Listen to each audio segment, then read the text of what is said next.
हम लोग कहाँ कहाँ तक देख लिए थे? इंडेक्स फंड तक देख लेते, इंडेक्स फंड देखना था है ना। इंडेक्स फंड क्या होता है? अच्छा, मैंने मैसेज नहीं किया था।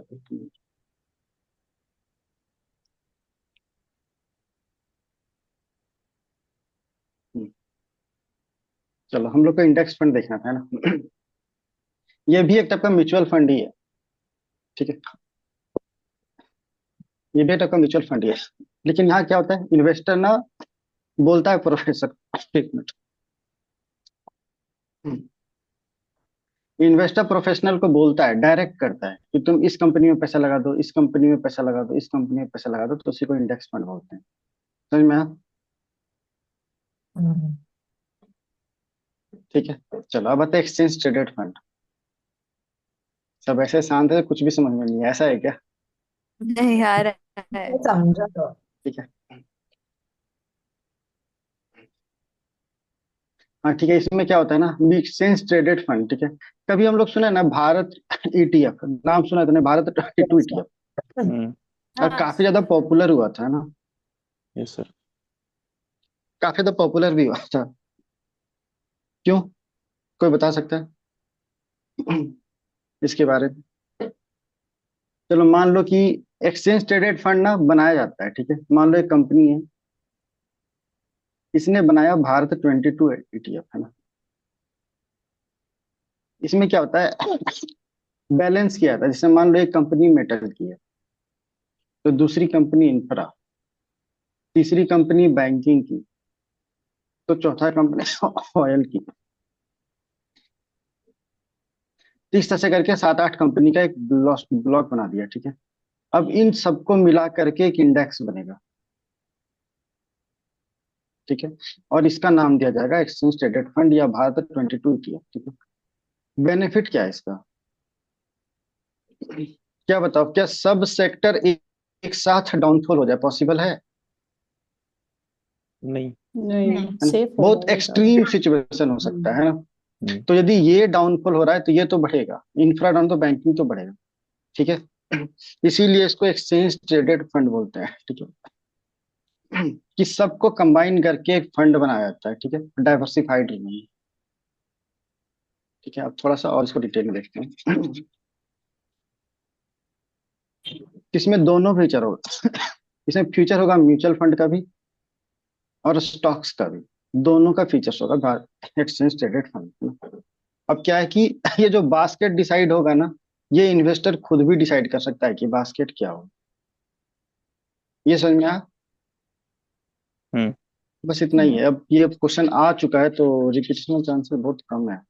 उस समय भारत 22 ईटीएफ लॉन्च हुआ था, इसलिए आया था। चलो, अब देखते हैं आगे। इंफ्रास्ट्रक्चर इन्वेस्टमेंट ट्रस्ट, है ना, ये आ सकता है।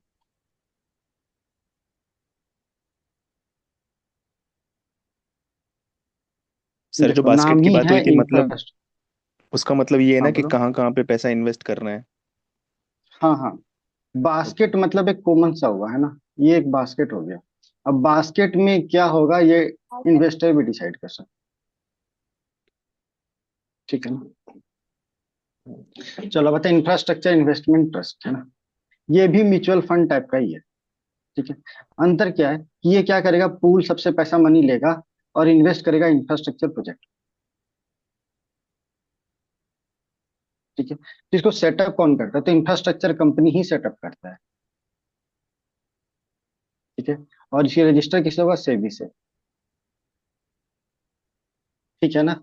अब देखो, हम्म। ये क्या कर रहा है, पैसा बोरो कर रहा है ना, तो इसको बोरोवर रिकॉग्नाइज किया जाता है सरफेजी एक्ट के अंदर में। हम्म। ठीक है, ये समझ में आया? Yes sir. यस। अब क्या हुआ, इसको इनविट भी बोलते हैं, INVIT। अभी क्या हुआ, इनविट रेगुलेशन को सेबी अमेंड कर दिया। ठीक है, अमेंड किया क्या, वो देखते हैं ना। एक बार म्यूट कर लो। ठीक है, चलो। तो से क्या होता है, जैसे मान लो कि ये म्यूचुअल फंड, ये इनविट कंपनी है ना, ये ट्रस्ट है, और एक कंपनी है, कंपनी है। अब इसको ये इनविट खरीदना चाहता है, एक्वायर करना चाहता है, एक्विजिशन की बात हो रही है। तो मान लो इसका वैल्यूएशन लगेगा 100 रुपीज। अब इसको तो जो स्पॉन्सर कर रहा होगा, इस स्पॉन्सर ने इसका वैल्यूएशन लगाया 150 रुपीज। क्या हुआ? दोनों का वैल्यूएशन डिफरेंस आ गया ना इस कंपनी को परचेज करने के लिए। तो हम्म, इनविट क्या कर सकता है अब कि इसको सब ऑर्डिनेट यूनिट्स दे देगा, और 50 रुपये का। ठीक है। और इस तरह से ये गैप कम जाएगा इसके बीच में, इनविट और दोनों के बीच में जो इसका वैल्यूएशन का डिफरेंस लगा रहा था। ठीक है। तो यही से भी चेंजेस करके ये अलाउ कर दिया। ये समझ में आया कि नहीं समझ में आया तो फिर से रिपीट कर दूंगा। तो एक बार और रिपीट कर दीजिए।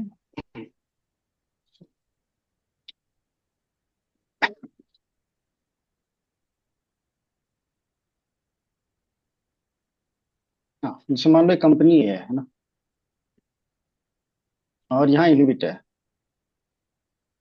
और ये स्पॉन्सर है। स्पॉन्सर किसका? इनविट का। ठीक है। ये स्पॉन्सर इसको कर रहा है पैसा, और ये पैसे को खरीदना चाह रहा है। ठीक है, कंपनी ए को। इसने कंपनी ए का वैल्यूएशन 100 रुपीज लगाया, और इसने कितना वैल्यू लगाया मान लो इस कंपनी का वैल्यू लगाया 150 रुपीज। तो दोनों का वैल्यूएशन डिफरेंस आ गया ना। हम्म, हम्म जबकि एक ही वैल्यूएशन हुआ है, तो इसको ब्रिज करना था। ठीक है, कि 150 रुपीज दोनों लगा दे। तो इनविट क्या कर सकता है कि इसको कुछ सबऑर्डिनेट यूनिट और दे देगा, अराउंड 50 रुपीज का। ठीक है, ऑनरशिप। ठीक है, 50 रुपीज का सबऑर्डिनेट यूनिट तुम और ले लो। तो ये पहले अलाउड नहीं था, अब से भी अलाउ कर दिया। ठीक है, तो इससे क्या होगा, ये जो वैल्यूएशन गैप कम जाएगा। ये समझ में आया? हम्म। हम्म, ठीक है, तो चलो। वो सबऑर्डिनेट यूनिट्स मतलब क्या हुआ? शेयर टाइप का समझ लो, अच्छा, शेयर टाइप का समझ लो। ठीक है, कि कुछ एडिशनल शेयर दे दिया उसको 50 रुपीज का। ताकि वो वहां पे ठीक है। वैल्यूएशन कम कर। हाँ, नहीं नहीं, वैल्यूएशन डिफरेंस के दोनों का थिंकिंग मैच कर जाएगा ना अब तो। हम्म। इसको टोटल पैसा कितना मिलना था? 150 रुपीज मिलना था, मिल कितना रहा था? हम्म 100 रुपीज। तो पचास हम्म रुपया और चाहिए ना इसको। हम्म तो 50 यूनिट रुपया जो सो इनविट इशू कर देगा, और इसको हो गया ना इसके लिए फिर तो 150 वैल्यूएशन। ठीक है सर। ये समझ में आया? हाँ सर। चलो अब आते हैं real estate investment trust, REIT। ठीक है, दोनों सेम है। यहाँ पे पैसा लेगा और कहाँ लगाएगा? Real real estate. एस्टेट। हम्म। ठीक है, इतना ही अंतर है, बाकी सब सेम है। अच्छा, दोनों को रेगुलेट कौन करेगा? इनविट हो, रिट हो, कौन से रेगुलेट करेगा इसको? सेबी। सेबी। सेबी। सेबी। ठीक है, चलो अब देखते हैं डिपॉजिटरी पार्टिसिपेंट।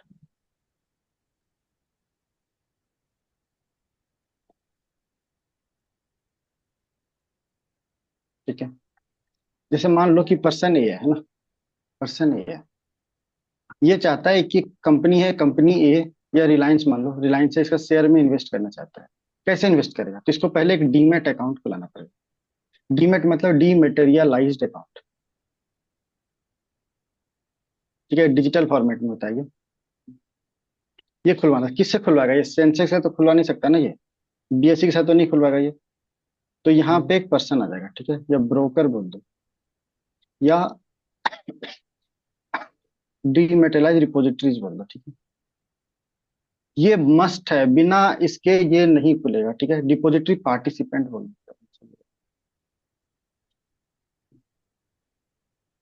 ये मस्ट है। ठीक है, उसके बिना नहीं खुलेगा, डिपॉजिटरी पार्टिसिपेंट। ठीक है, तो क्या करेगा ये पर्सन जो सो इसके साथ डीमैट अकाउंट खुलाएगा। डीमैट अकाउंट के लिए पैन नंबर चाहिए, पैन अकाउंट चाहिए, अकाउंट नंबर चाहिए। ठीक है, अकाउंट नंबर तो बैंक का, पैन कार्ड नंबर तो तुम जानते हैं ना। ये सब इससे लिंक्ड हो जाएगा। ठीक है, डीमेटेरियल अकाउंट से इसको ये चाहिए, और ये डीमैट अकाउंट ये खोलेगा अपना। अब ये अकाउंट के सहारे हम इसमें इन्वेस्ट कर सकते हैं। अब समझ में आया? हम्म, हम्म चलो अब मान लो कि एक पर्सन है ना, मैंने कुछ कुछ तो टर्म बताया था पहले, लेकिन फिर से बताता हूँ। तो पर्सन ये है ना, ये पैसा इन्वेस्ट किया कंपनी, मान लो EIL। ठीक है, इसमें इन्वेस्ट किया, तो 10 रुपीज इन्वेस्ट किया, और ये एक शेयर खरीदा। ठीक है, तो ये क्या कहलाएगा? इसका ट्रेड पोजीशन बताया था ना ये। Yes sir. यस। ठीक है, अब मान लो कंपनी ये B है, कंपनी C है, कंपनी D है, इसमें जो इन्वेस्ट किया है ये क्या कहलाता है? पोर्टफोलियो। पोर्टफोलियो। पोर्टफोलियो। पोर्टफोलियो है ना। चलो, अब ये कि पर्सन क्या किया कि 10 रुपीज का शेयर खरीदा, और उसी दिन बेच भी दिया। बाय किया और उसी दिन सेल भी कर दिया, है ना, इसको क्या बोलेंगे, इंट्रा ट्रेड या इंट्रा डे ट्रेड, ऐसे बोलो, ठीक है। ठीक है, इंट्रा डे ट्रेड, ट्रेडिंग जो भी बोलो, ठीक है। तो इंट्रा डे मतलब एक दिन के अंदर हुआ, है ना, ये समझ में आया। यस। ठीक है, अब ये एक पर्सन मान लो क्या किया कि 10 रुपीज का शेयर खरीदा और एक दिन रख लिया, ठीक है, वन डे बिस्ने दिया। अब ये सेकेंड डे या एक मंथ के बाद सेल किया ये। अब क्या हुआ कि इसका देखो तो मान लो इसका शेयर देखें तो 99 शेयर किसी और के पास था, एक शेयर किसके पास चला गया, पर्सन ए के पास, है ना। तो अब अगला दिन ये चीज तो रिफ्लेक्ट होना चाहिए ना EIL के शेयर में, ठीक है। तो अब यहाँ पे क्या होगा कि डिलीवरी को सेटल किया जाए, सेटलमेंट बोलते हैं, ठीक है, और इसको डिलीवरीज बोलते हैं, ठीक है। थोड़ा टर्म ध्यान से समझना, आगे टर्म काफी यूज आएगा, है ना। ये समझ में आया, एक दिन से ज्यादा हुआ तो डिलीवरीज, सेटल क्या ये हुआ? समझ में आ रहा है। हाँ, क्या बोलो, देखो, सर सेटल। ठीक है, सेटल अभी छोड़ दो, ठीक है, सेटल फिर से देखें।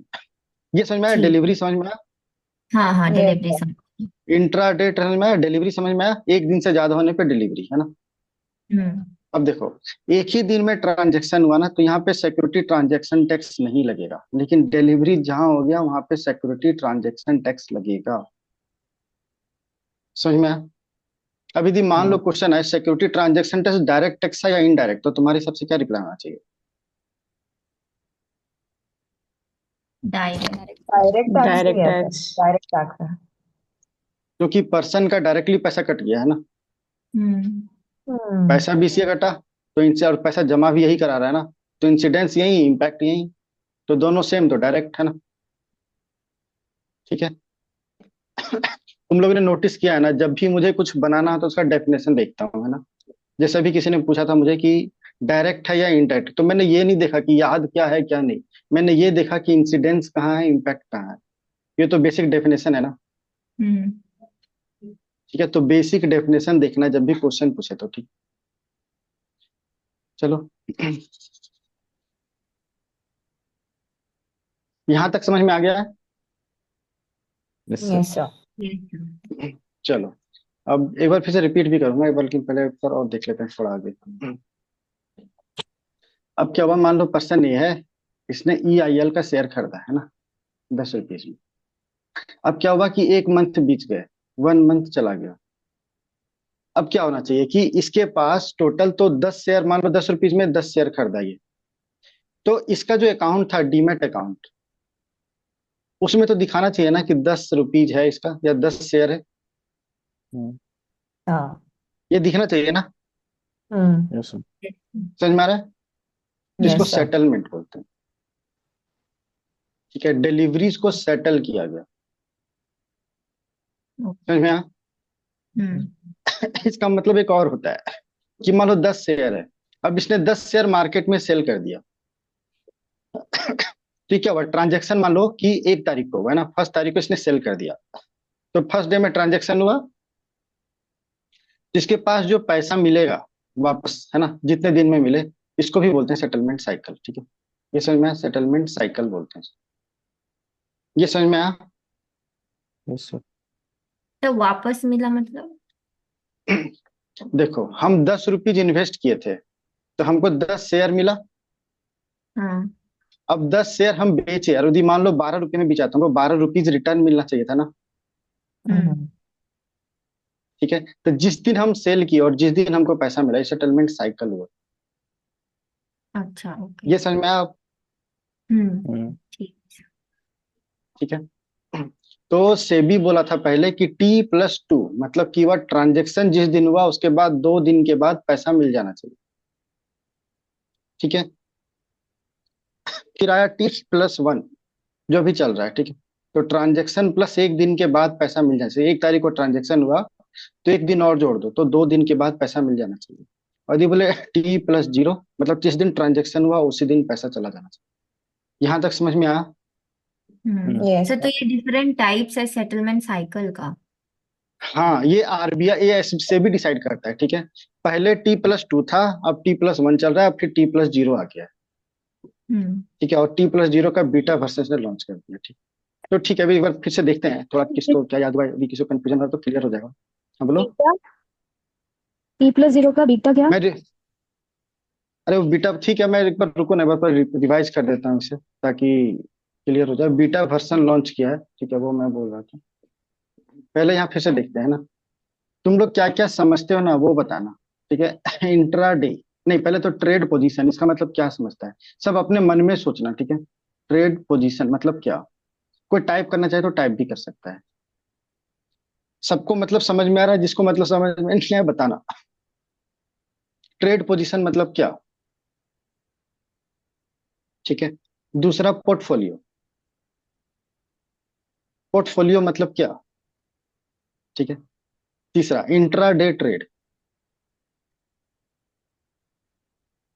इंट्राडे ट्रेड मतलब क्या। फिर डिलीवरीज, डिलीवरी का मतलब क्या, और क्या होता है, सेटलमेंट, इसका मतलब क्या। यही 5 टर्म देखे ना। मैं एक एक करके पूछता हूँ, तुम लोग बताना बाकी सब की वो सही बता रहा है या गलत। रूपाली, ट्रेड पोजीशन क्या था।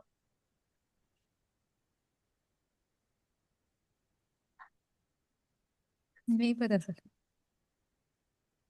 ठीक है चलो, आरती तुम बता सकती है।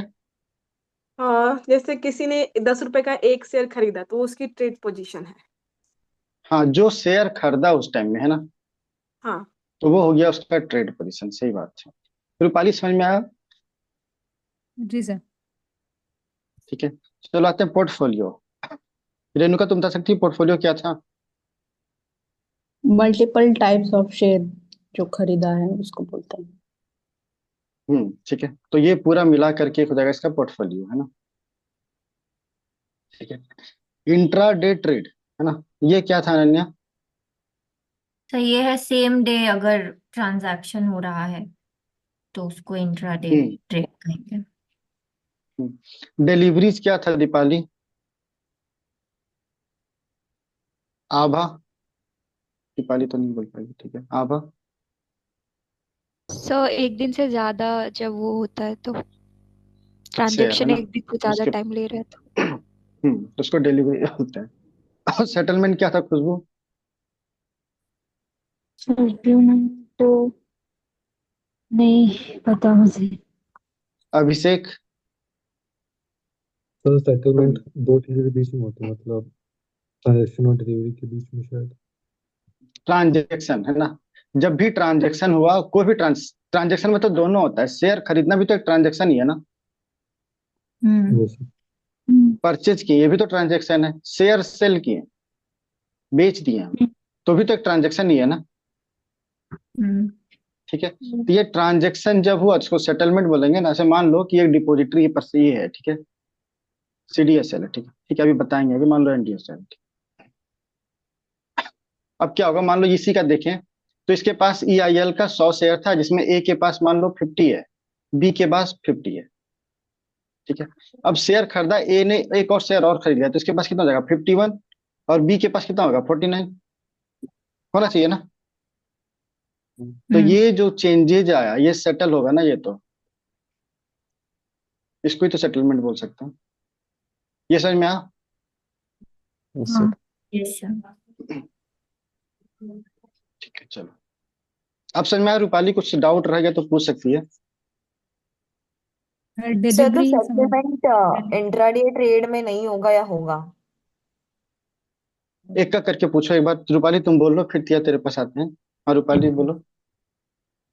डिलीवरी सर क्या था वो थोड़ा सा बता दीजिए।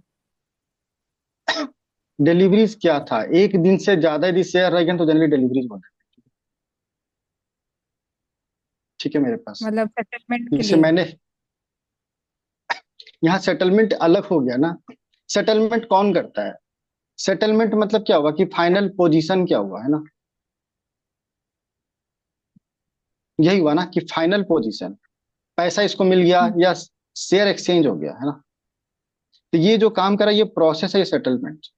डिलीवरी क्या है कि मेरे पास एक दिन से ज्यादा शेयर रह गया तो मेरा है, मेरे लिए वो डिलीवरी। ये समझ में आया। रूपाली की मतलब अभी भी नहीं आया है। हाँ बोलो। नहीं है। मतलब मैंने अच्छा अगर ठीक है तो, आज एक हाँ बोलो। हाँ बोलो बोलो। मैंने सर अगर आज एक शेयर खरीदा है तो फिर हम्म वो वाला शेयर किसी और से खरीदा था, तो पर वो ट्रांजैक्शन हम्म। हुआ नहीं अब तक, तो उसको बोल देते हैं कि डिलीवरीज। नहीं नहीं, मैंने बोला ना कि जैसे शेयर कंपनी ए है, इसने शेयर खरीदा, मान लो कंपनी, ठीक है मान लो पर्सन ए है, इसने शेयर खरीदा 10 शेयर है ना। अब एक दिन रखेंगे तो इंट्राडे, खरीद शेयर खरीदा गया है, ठीक है, परचेज हो चुका है। एक दिन रखेंगे तो इंट्राडेट, और इससे ज्यादा हो जाएगा तो डिलीवरी। ऐसे याद रख लो, हाँ हाँ, सिंपल सा। ठीक है अब सर। ठीक है। हाँ हाँ। हाँ ठीक है, तिया तुम बोलो क्या बोल रही थी। सर तो वो जो इंट्राडे ट्रेड हो रहा है उसे भी सेटलमेंट में काउंट करते हैं या नहीं? अरे वो तो सेटलमेंट क्या हो गया कि तो आज ही खरीदे और आज ही बेच दिए, तो क्या सेटल करने का जरूरत पड़ेगा, सोचो। जरूरत पड़ेगा फिर। तो बट वो फाइनल पोजीशन तो चेंज होगा ना। कैसे, मान लो कि कंपनी ए है, इसका 10 शेयर है, कंपनी बी का 15 शेयर है, इसने एक शेयर खरीदा तो +1 हो गया, -1 हो गया। फिर इसने इसमें शेयर बेच दिया तो -1 हुआ, +1 हुआ। मान लिया मैंने दो ही इंटर हो जा रहा है। अब बताओ दोनों में क्या चेंज हो जाएगा। Right sir, right, yes sir, yes ठीक है।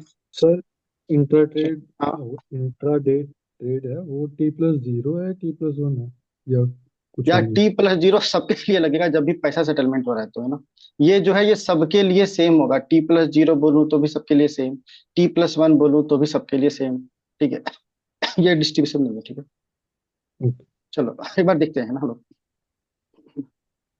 मुझे पता है कि काफी ज्यादा टर्म्स हैं इसमें न्यूज में, ना न्यूज तो नहीं, बस स्टैटिक में ही काफी टर्म्स मुझे पता है। तो हम लोग capital market, more than 1 year, function छोड़ देते हैं, सब इंपॉर्टेंट नहीं है।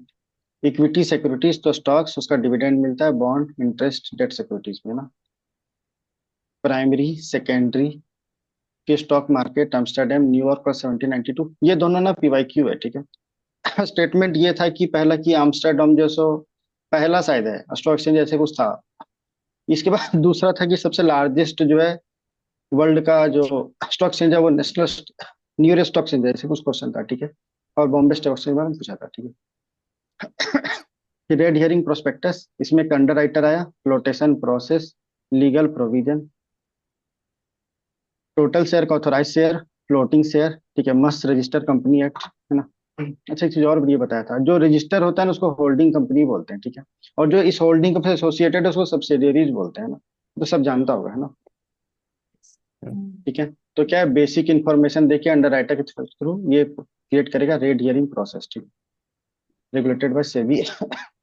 जब रेड हियरिंग प्रोस्पेक्टस कंप्लीट हो गया तो शेयर इशू करता है पब्लिक को फॉर फर्स्ट टाइम।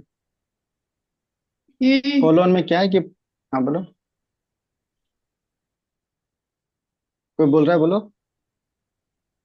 ठीक है चलो, पब्लिकली लिस्टेड कंपनी है, वो एडिशनल शेयर इशू कर रहा है ना, रेज एक्स्ट्रा फंड।